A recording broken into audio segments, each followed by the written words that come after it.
Ni hao da jia. What's up, y'all? It's your girl Jess, and welcome back to Bitch's channel. This week we're talking all about amazing Asian adventures, and if you haven't seen it yet, I posted a Beijing vlog yesterday about my 1 week in China. Today we're going to be talking about all the amazing foods you have to eat when you are in Beijing.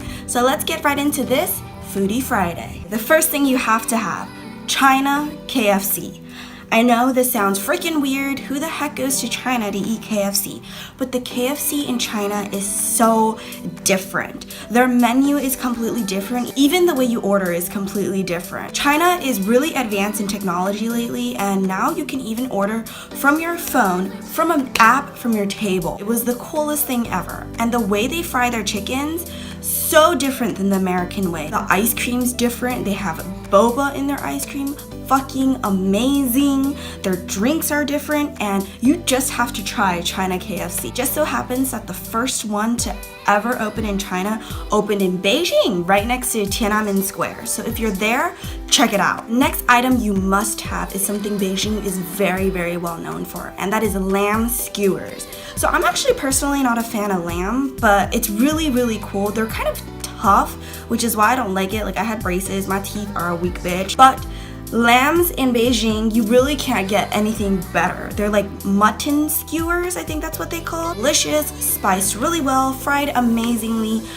I think it's just something you have to try. So the third one is Beijing's most iconic Peking Duck. Fucking hell, I can't even English anymore. Peking Duck.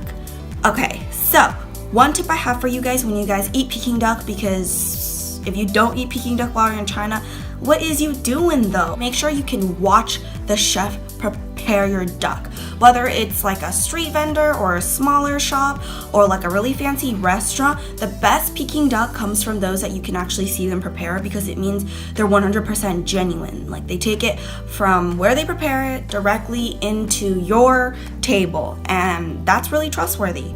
You do not want to get food poisoning in China. I had 3 friends who had that happen to them.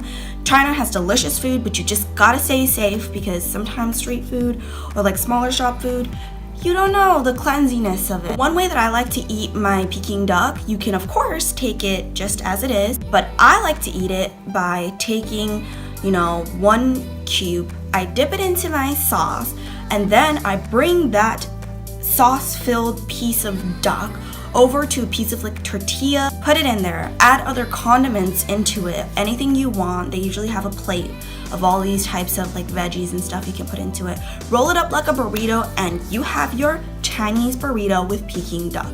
Absolutely delicious. My personal favorite way to eat it. But Peking duck, you gotta do it. The fourth one, seafood. The way Beijing and China in general prepares their seafood is very different from the American way. The way the Chinese eat their seafood, they often like to put a lot of sauce in it.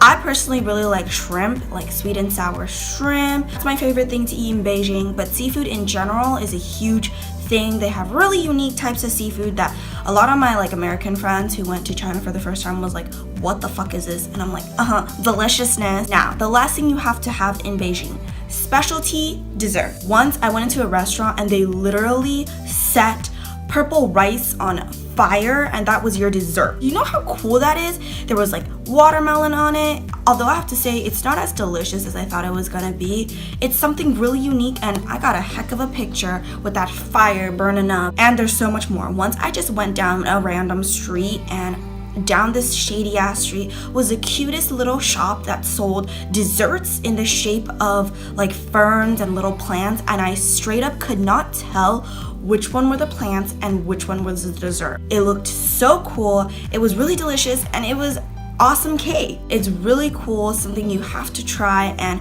you know what? It just shows that Asian creativity going on in there. So this concludes this week's Foodie Friday. I hope you enjoyed it as much as my fat ass did, and I'll see y'all next week. Yeah.